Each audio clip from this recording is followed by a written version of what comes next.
สบายดีพี่น้องเด้อวันนี้ก็สิย่างลงเหือนมาสิไปหานพี่น้องเลยสอกซื้ออาหารกินก่อนอยากกินปลาทูพี่น้องสิไปตั้งใจสิไปซื้อปลาทูมึงสิมีมาเสี่ยวปลาทูมาปิ้งกินพี่น้อง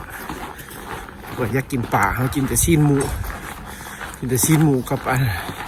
ซีนงัวอันที่ตัวเป็นอันเฮือกเป็นอย่างนะพี่น้องตัวเป็นเอ็นเป็นอย่างแรกก็มันโบแพงอยู่พี่นะก็คือว่าอยากกินปลาพี่น้องเลยรอเมืองสิมีบอกปลาทูอยู่พี่แล้วสิทงเขาได้สิถ่ายเบิ่งเด้อกำลังย่างไปสิไปหาดพี่น้องคลิปชีวิตประจำวันใช้ชีวิตอยู่รัสเซียพี่น้องเอ้ยสำหรับเมืองหนาวพี่น้องเอ้ยคนลาวมาอยู่พี่ชีวิตแต่ละมือแต่ละวันก็สิแหละเริ่มเฮียนมาแล้วก็มาเฮือน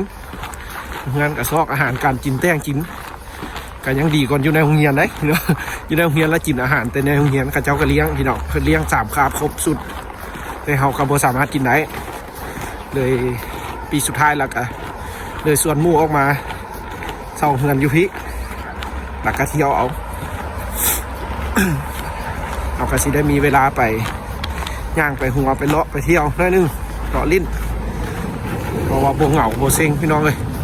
มาอยู่พี่กับบ่มีหมู่มีคู่อย่างไรนอกจากหมู่เฮียนน้ำกันหละพี่น้องเลยมาน้ำกันแต่ลาวหละนอกจากกับหมู่ทางประเทศฮะเขาโอ้ล้มกันเล็กๆน้อยๆเราก็สิไปสนิทสนมจนว่าไปอยู่ไปกินน้ำกันกับบ่ได้พี่น้องเลยข้าเจ้าก็กินแบบนึงอีกได้ขนาดประเทศแอฟริกาก็ได้เนาะข้าเจ้าก็ปรุงแต่งกินแนวนึงอีกต่างรัสเซียอีกนี่แหละเขาก็มาห้านประจำพี่น้องเลยอยู่มอกเงินนี่แหละ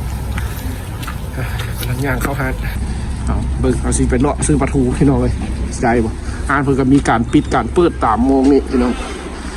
มาเพิ่งมาซิมีปลาทูบ่พี่น้องอย่างเข้ามากับซีเมนต์นี่แหละอาหารบ้านเพิ่นที่คนรัสเซียกินนะนี่ก็เป็นอาหารแบบเป็นข้าวจี้ข้าวอย่างสิละคนรัสเซียคนกินนี่แต่คนลาวบ้านเขา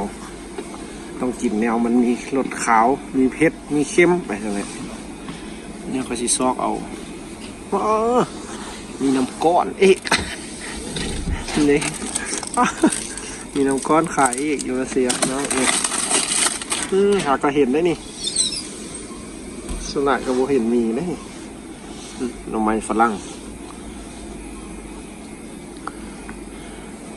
ซอกเบิ่งปลาทูนี่เห็นนะมีแล้วเด็กปลาทูแช่แข็งนี่แหละข้างนอกเลยคุณจะขี้ไล่กันนี่เป็นปลาทูที่อันนี้นะป่านั่นที่บอกนี่เป็นปลาทูปลายปลาซาบะสิพี่ปลาทูเห็นละปลาทูอยู่พี่อันนี้ปลาซาบะแต่ไหนที่เราก็ปลาซาบะ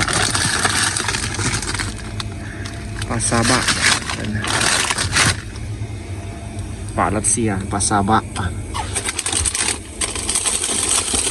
นี่ลูกปลาทูถุงปิ้งให้หน่อยจากกิโลเขาได้เป็นราคาก็เด้อเงินชิพอบ่นี่สกูเยมเลียนี่358อั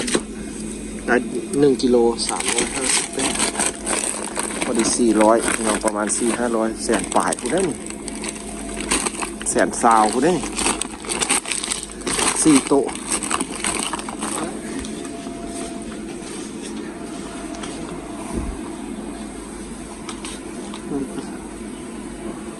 ก็มีไส้กรอกอันนี้ไส้กรอกมันเขาซื้อนะแซ่บด้วยอันนี้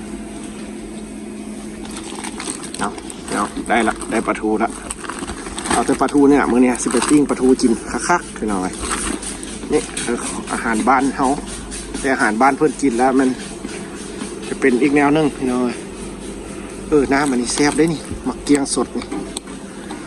น้ำมักเกียงน้ำหัวเพิ่งมีมัดอยู่รัสเซียพี่น้อยบ้านเฮินทำบุอื่นหัวเพิ่งเลยนี่โมสนี่น้ำหัวเพิ่งนี่100 ปลายนี่ มันบ้านเรามันแก้วแพงๆเลยตำหัวเพิ่งอยู่รัสเซียก็กินได้เด้อพี่น้องแซ่บคือกันเด้อนี่มาโตเพิ่ง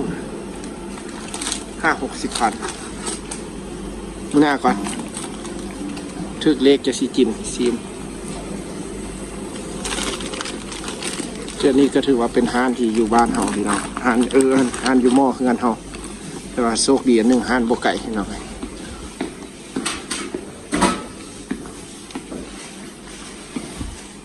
คนบ้านทันกินเขาก็จะกินข้าวจีกินอย่างไปสนะเอาแล้วสมันปลาทูสินค้า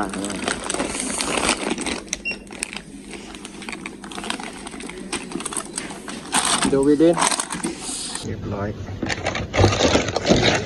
300 บาท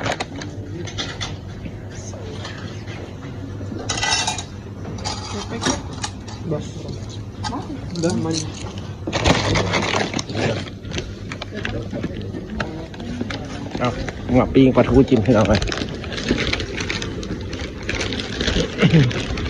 เอาแต่ปลาทูก็เข้ากับนี่แล้ว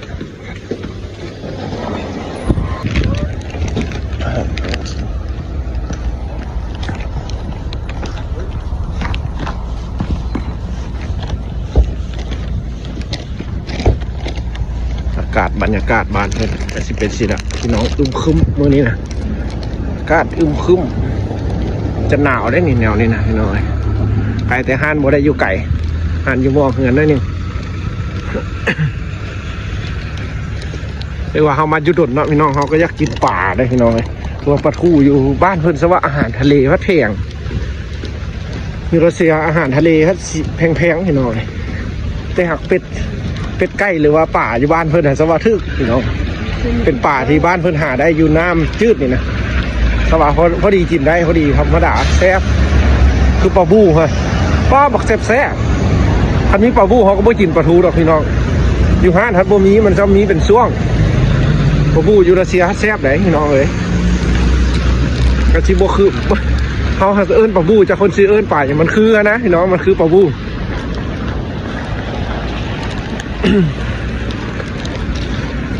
สิละอากาศบ้านเพิ่นก็เป็นสิละพี่น้องเลยคนรัสเซียสลายมันก็อยู่แต่เฮือนแต่ศาลใครได้ออกไปย่างลิ้นย่างเที่ยวใส่ดอกมันหนาวพี่น้องเลยไปยิงคักๆพี่น้องเอาป่า4 โตเด้อพี่น้องเด้อราคากระซี358ก็เกือบฮอด400พี่น้อง100ฮึกประมาณ25,00027,000นี่แหละพี่น้องตามเลทเงินแต่ละมื้อประมาณ27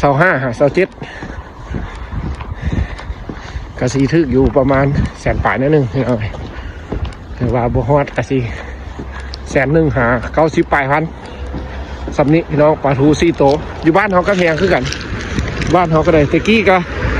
ตัวนึง5-6,000บอกหรือว่าแตะนึงนี่แหละแตะนึง7-8,000เดี๋ยวนี้ก็สีแพงได้บ้านเขาก็ได้25-30,000คนเลยติปลาทูก็ได้อันนี้พอดี4 โตกิโลนึงพี่น้องไปปิ้งปลาทูจิ๋นเด้อมื้อนี้นะแซ่บเบิ่งจะกินอาหารบ้านเฮานะแบบปลาทูมันกระแซ่บเลยพี่น้องเอ้ยโดนๆเขากินกระแซ่บเพราะว่าอยู่พี่เขาซื้อแต่ชิ้นหมูกับชิ้นวัวกับเป็นกระดูกกันอย่างดูข้างทุกอย่างพี่น้องเอ้ยเพราะว่ามันบ่แห้งอยู่รัสเซียเป็นประเทศซีนที่ติดลูกบ่เนื้อติดลูกมันก็จะบ่แพงอยู่รัสเซียแต่คันเป็นเนื้อสดๆสมแพงเฮ้ยอยู่รัสเซียเนื้องูสดๆอันละแพงแล้วเขาก็กินเลือกกินอันที่แนวแดงมันกินได้มันบ่แพงเขาก็กินเอาพี่น้องเอ้ยพอมาอยู่บ้านเพิ่นเด้สิกินอย่างก็กินไป